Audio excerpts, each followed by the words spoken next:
My name is Tony Mentel. I'm head designer at Just Alexander Bridal. I've been doing it for about 6 years.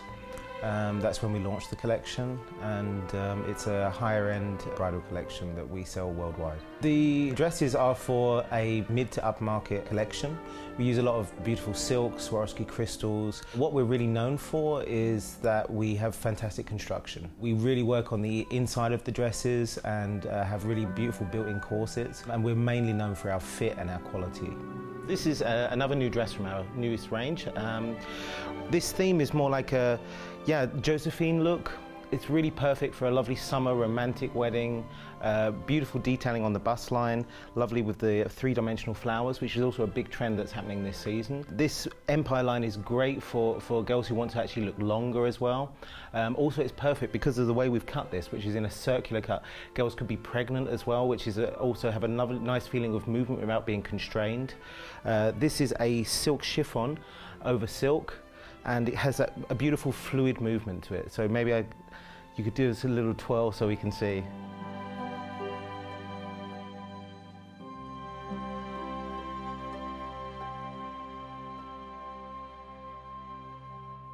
I come from a family of tailors and clothing manufacturers.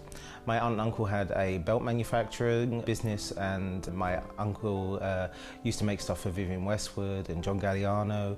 Also, my grandparents were tailors, so it's something I really grew up around. I've always seen clothing being made. I didn't necessarily associate it just with you go and buy things. My grandmother used to always make stuff for the whole family, so I think it's something that I've had in my blood. I studied at the Royal College of Art in London, and from that I did quite a lot of work with various sort of English companies while I was still studying, and then after I left I did some freelance for Jaeger, Karen Millen, Marks and Spencer's. Then I spent 5 years working in Germany for the designer house Yulp, and that was really good experience. I had a good basis learning, doing all different types of design and all different types of products. And it I got into bridal by doing some celebrity weddings, and also the wedding of my boss's daughter. And from that, they launched a bridal collection. And after 5 years of working there, I moved on to Just Alexander and Sincerity, and I've been there ever since. This is one of our new designs.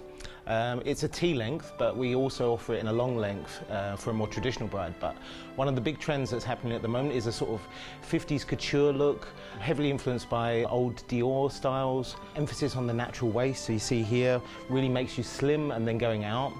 A lot of girls will be like sort of taking reference from like Sex and the City and Carrie Bradshaw, and I think this is really good for like a city wedding, informal wedding. Lots of lovely detail with the Swarovski crystals and the Venice lace. It's a real flirty dress. It's really nice to party in as well. Also good for showing off really beautiful shoes. I really love actually making something, trying to make something that's different. There's a whole part of the design process, the research, the inspiration, which is really exciting. We do a lot of our own fabric development and colours, and all the beading is designed by us as well. So that whole process of actually from start to finish is what I find really exciting. But also the end product. When you actually make someone happy, you're doing a bridal gown for a woman's happiest day of her life. So it's quite a privilege to actually be the person that actually does that. I think a lot of the stuff that goes on the couture catwalk is designed for a very, very slim model, whereas we're designing for real women who really want to look the best they possibly can on their wedding day. I always try and design for our average size and think, well, how would that look? Well, the average size in England is a size 14, so how does that translate there? Of course, we have dresses that are just for smaller sizes or petite girls, but I think it's very important to think about a woman's body. And I think that my background learning about corsetry and underwear also helps me really to think about proportions and exactly what, technical stuff you need to do to create an amazing silhouette. This is a silk gown from our new range. It's a lovely, large, dramatic shape, very cinched in waist, a bit of a feeling of like Victorian corsetry. Here, beautiful hourglass figure. It's really good for a girl who's got more curves because of the A-line shape, and also with the really tapered waist. very flattering. Also the diagonal line is very, very flattering for curvier shapes. Beautiful detailing with lovely three-dimensional flowers, which is a big trend this season. And following round into this side apron drape into a dramatic sort of semi-cathedral length train. Would you like to train around and show them the train?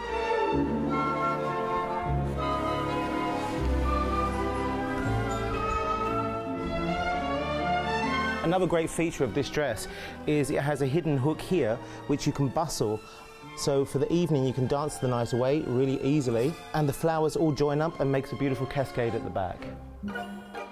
The inspiration comes from a lot of different areas. I love film, theatre, going to exhibitions. Generally, I always check what's going on in all of the pret-a-porter collections as well, so you have to keep in touch with fashion. But bridal is something that's almost got its own world. There's so many aspirations and so many dreams that girls have, so there's almost a completely different set of visual imagery that you use. So there's always the classic things like Audrey Hepburn, Grace Kelly, sort of the new look from Dior. These are always things that sort of keep coming back in bridal, but there's always a change, there's always an influence from what's going on in the world as well. Film is probably the best thing, but I also buy tons of books and magazines. I try to keep up to date with everything that's going on in the world as well. This is a dramatic tulle gown from our newest collection. Very sort of 50s in styling, lovely natural waist detail, really cinching you in them with a very, very full skirt. Lots of beautiful scatter beading on the skirt to give you that sort of sparkle as you're moving. Beautiful crystal beaded detailing on the neckline, on the shoulders and the waistline. This has a removable modesty panel, which you can actually then cover the transparent area here. Beautiful drape, twisted sort of neckline, followed through with crystals going into the back detail, a lovely plunging back detail as well. This is great for a romantic church wedding, also with the semi-cathedral length train, perfect for that real sort of special girl that wants to be a princess as well. We do a very diverse collection. For each of the collections we have 9 different collections. We do on average between 15 and 20 new pieces per year. They're in specific areas, like we do a completely organic collection, we do a mid-price collection, a high-price collection, and like a couture collection, which is our signature line, which is using all Italian silks. We are very organised, we work a hell of a lot of time in advance. We develop fabrics up to like 2 years, a year and a half beforehand, so we're constantly getting new things developed that then we use as resources into our design. So it's a very long process, but we come up with lots of different sources of inspiration for ourselves so that there's always new ways of actually making new dresses. And I think the fabric and the decoration is the biggest motivator, or the thing that the catalyst that actually moves fashion on. A lot of what I do is also in the hidden details. I think it's not just about having a pretty dress, it's about it actually feeling good. So what I brought to the company, or brought to the collection, is things like we do silk linings inside the bodices, so it feels really, really good to wear. We do amazing sort of like extra straps to make sure it's secure and the dress doesn't fall down. I think that is almost like a technical handwriting that I've got, but on top of that I think there's a sort of a slightly glamorous sort of 50s style sort of, which is I think the thing that I tend to go for. That's always something that's a recurrent theme in my work. What I do is I actually collect books of various things that inspire me. I keep these scrapbooks. From that, then I start looking into what sort of fabrics and what sort of decorations I want, and then that's how it moves into doing an actual dress.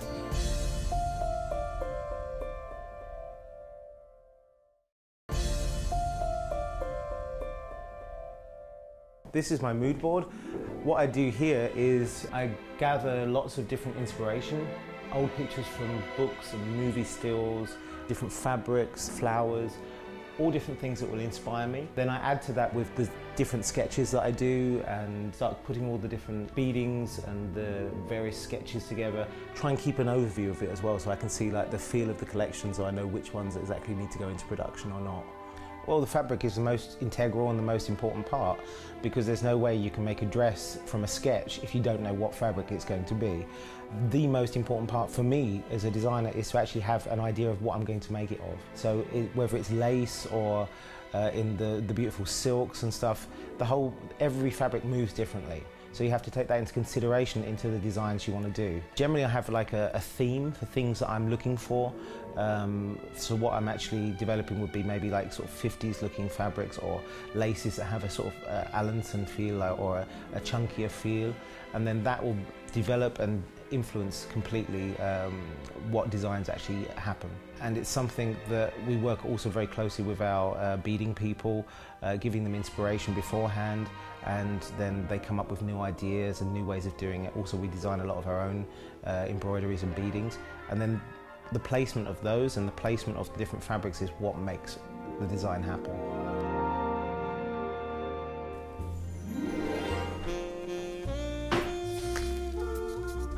Well, the design process normally comes first of all from the inspiration. So what I do is I actually collect books of various things that inspire me. It can be like an old kimono, it can be a piece of jewellery or anything that I see. I keep these scrapbooks. From that's normally a starting point from a theme.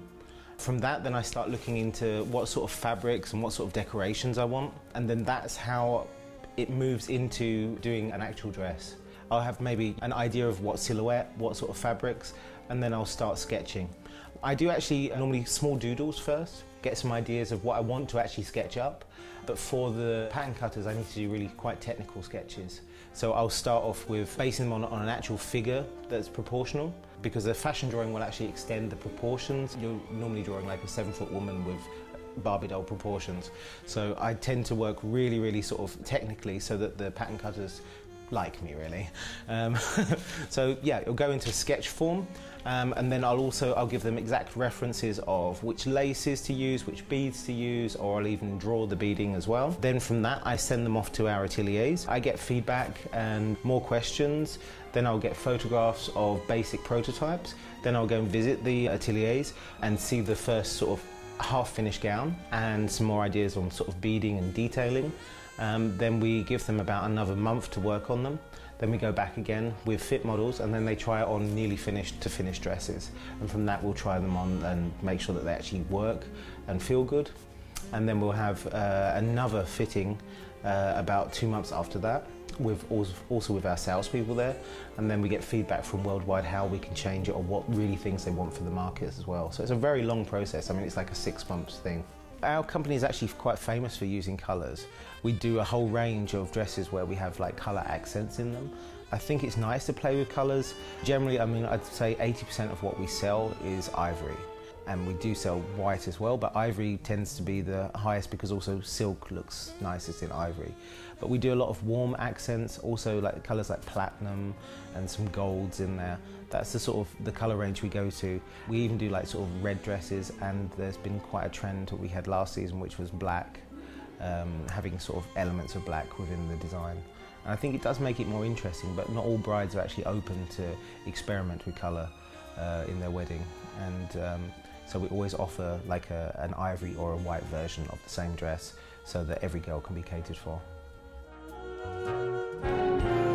We work with ateliers in Taiwan and also in China. We also use a lot of manufacturing for the fabrics also in China, so it's good the way we can ship quite easily. We have a major manufacturing resource in various factories in close to Hong Kong. They have the most skilled workers and the best high quality sewing people, because to make a wedding gown you need really, really highly skilled people.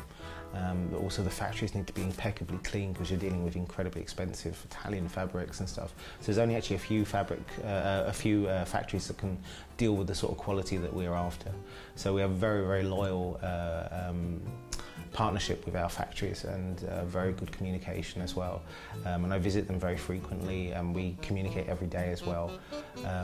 It's really sad that most of the European manufacturing actually you can't make dresses in Europe anymore. There's hardly any skilled workers here, and anyone who's interested in fashion would not become a seamstress. They become designers, or they want to do a design course or a merchandising course. So the industry is actually mainly in China now. But it's a great place to work as well. They're really, really amazing with their skills, and I really enjoy it.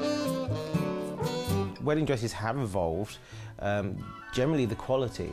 I think there was such an influx of really collections using very cheap Chinese manufacture.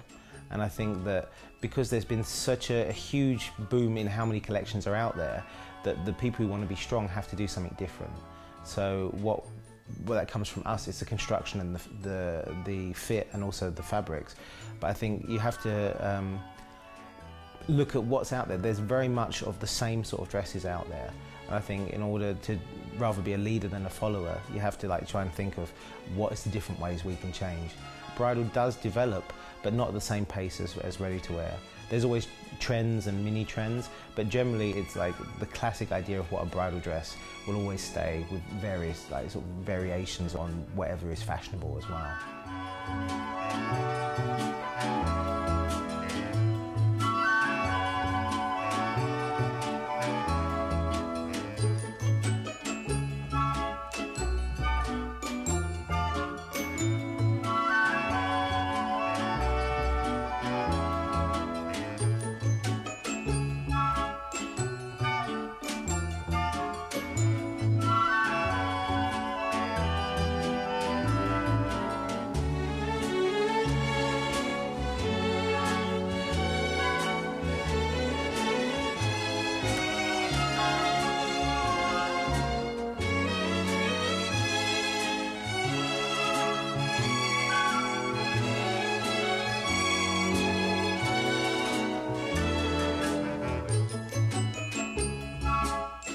For the Sincerity collection, we do a lot of classic A-line and ball gowns because it's a very romantic collection. For the Justin Alexander collection, we experiment with shape as well. The look is more about glamour, and that can be glamour in a very slim, elegant way, or it can be glamour in a large, dramatic dress. We always have a variation and a lot of different silhouettes in the collection because also we sell so internationally. So if you think for the Russian market, they really love huge princess dresses. And then maybe for the UK market and the American market, slimmer dresses are also very popular. So we have to really think about where we're selling as well. What I'll do is I'll have a sketch where I have drawn the basic shape as well, and then I'll give them references for exactly which laces or which designs. I'll sometimes sketch out, okay, this is the way the cording or beading should be done. I'll give them explicit instructions as to what fabrics to use. They know exactly what stuff we have in stock as well, and that combined with the exact lace and the exact sort of decoration. So I'm very, very specific in the way I design, but then also sometimes when we see the gowns finished, I actually completely change things, or we see that things don't actually work out as well as I expected them on paper. We're doing some celebrity weddings coming up. We're doing for quite some famous sports people. Tessa Sanderson is one of them ones I'm really looking forward to meeting. In my past I've done dresses, not wedding dresses, but I've done evening gowns and ready-to-wear for people like Claudia Schiffer, Jennifer Lopez, Nadia Obermann, yeah, and a lot of German celebrities because I worked in Germany for 5 years, and that was always really interesting. Sometimes, yeah, it's quite difficult to deal with a bride one-to-one because the expectations also is for a celebrity. It's really amazing because they know they're going to be so criticised, so they're incredibly nervous for it. It's great fun, and I love doing a couture gown for someone where you give the exact measurements and it fits really perfectly. And every designer wants to think that they're not static. And for me, the whole idea is we're always developing actually new collections as well. I mean, last year we developed a completely organic range using organic fabrics, and actually we're trying to change the company that we work in a greener way. So we're looking at sort of the shipping of the dresses, we're looking at the whole office and everything that we do in the company to make it greener. So that's one way I think I'm really developing, because I'm learning about completely new resources and completely new ways of working. Generally, I think with every year that you design, you sort of develop and you have better knowledge, and I think just a better eye for proportion as well. My dream would be to do a royal wedding. That's something I'd really like. And I hear there's a couple coming up in Sweden, so if you're watching, free dress.